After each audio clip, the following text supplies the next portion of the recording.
Hey, and welcome to Neverwinter with Aragon. So Cryptic Studios just had a stream where they talked about the new upcoming battle pass, Draconic Rage. And as per the calendar, it will be launching this Sunday, May the 1st. And it will last 3 milestones all the way to August the 31st. Now I'm just going to give a quick breakdown of what they went through in the stream, but essentially this Draconic Rage Battle Pass, the intent is to incentivize people, yes indeed, to run your random queues to essentially make them a more healthy place. Now, to go over some of the quick highlights, we will indeed be getting a complete Lockbox rework. Well, the one that comes after the Dark Omens Lockbox, it uses a similar user interface to the Knox Box. Here, if you look on the tooltip, we essentially had a streak breaker system, where after you opened a certain amount of them, you would guaranteed get a certain reward. Now, they have claimed that in the past they do have streak breakers on standard lockboxes.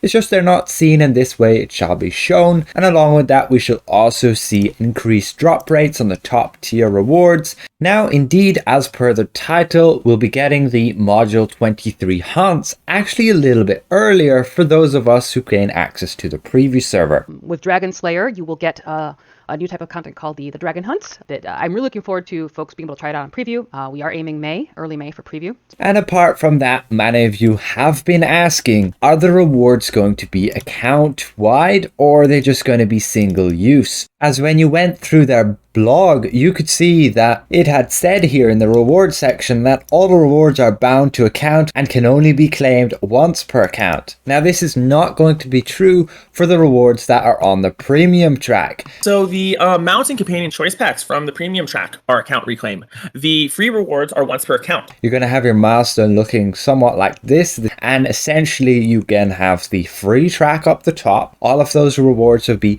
claimable once, and then for the premium rewards they're supposedly going to be account wide. So if it was an exclusive mount, you would essentially open the pack and you'd get, let's say, your Imperial Rage Drake, and you could bind that and then equip it on all of your characters. And yes, a big thing is that added to the Zen market with Module 23, we should be seeing the release of the Aasimar Race. Yes, Aasimar Race is in fact being added to the Zen store with Dragon Slayer. Currently, the only way to obtain it was through the Redeem Citadel campaign, which you could only unlock if you were there at the time. You would complete every single milestone, of which there were 4 of them, and then you would obtain your Aasimar Race. And I can still do that for all my other characters. Now, otherwise, they did go through a good few more interesting things. For example, Module 23 should be releasing again in June, but on both consoles and PC at the same time. No gap of a whole month, and that way PC players would be accessing new content before Xbox. Although it's still going to be the case because we have preview server and consoles don't. Someone asked, how is it going to differ from Echoes of Prophecy? And essentially, it's not going to be tied to any specific content. Echoes of Prophecy had its own storyline and everything.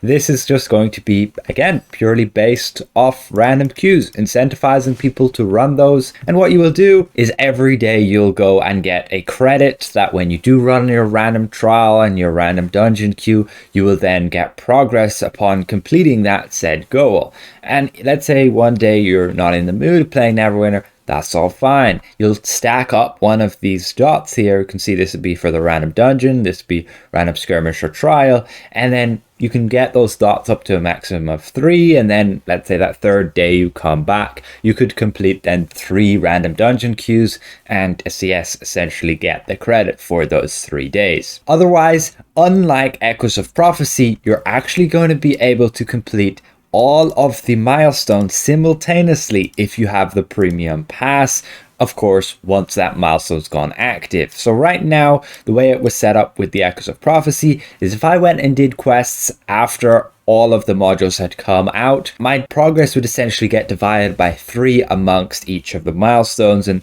it would make it a lot longer, seemingly anyway, to complete this. The way it's going to work now is you're going to complete everything simultaneously, much like the Redeemed Citadel was. Now, the targeted audience for the Battle Pass is going to be the bulk of the players who don't have all their mounts and all of their companions maxed out. And they have indeed checked the records, checked their data, and most of the players don't have those maxed out bolsters, so having those existing companions and mounts in the Battle Pass is going to help those players, and this is what the Battle Pass is majoritively targeted at. Newer players and mid-game players. Anybody who has everything maxed really aren't going to get too much from this upcoming Battle Pass. They have stated that they want to release these Battle Passes 3 to 4 times a year, so potentially we'll be getting one every quarter of a year, every 3-month slots, and then move on to the next Battle Pass. So they'll be pushing these things out quite regularly. In my opinion, they're pretty good. They're like limited time campaigns that you can complete to obtain nice rewards, and if you're a free-to-play player,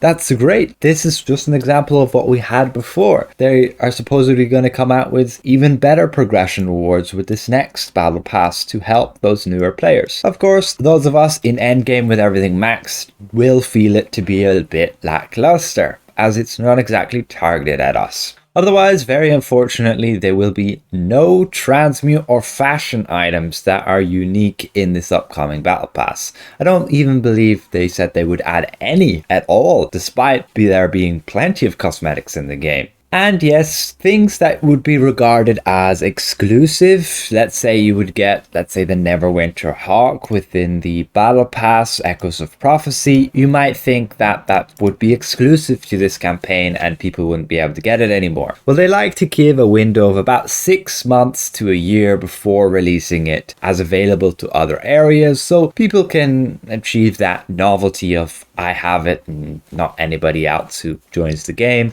because I was there at the time, and you're rewarded then for playing the game for a longer period. But their period is 6 months to a year of when they would maintain things to be exclusive. Otherwise, the lead product manager, Misa Ganz, is essentially there to make sure that the products they create within Neverwinter, the items and so on, are healthy for players and the business. For example, balancing random queues and not having a piece of content that's going to take exceptionally longer than all the other content, and so people would just quit out at the beginning. That's not good for anybody, game included, because people end up on a timeout and just quit the game. But with that said, Misa is now in charge of making these battle passes, I guess, on the overall scheme. She had to tear down Echoes of Prophecy, figure out how it was made, because apparently the original developers got poached and got lured off to some other game. And with that, then Misa is here now. And she seems very outgoing and a very knowledgeable person, somebody who's not afraid to just speak out how things are, how she feels that the game is going and what needs to be done. And rewards, in my opinion, is a big factor within the game. There has to be good rewards or there's no incentive to run the game. People want that feeling of being rewarded when they do something challenging or hard and so on. Again, hopefully this has been somewhat helpful to you guys, insightful at least, as to what was covered in the stream. So with that said, I'd like to give a massive thank you to all of my channel members for helping me keep my channel going.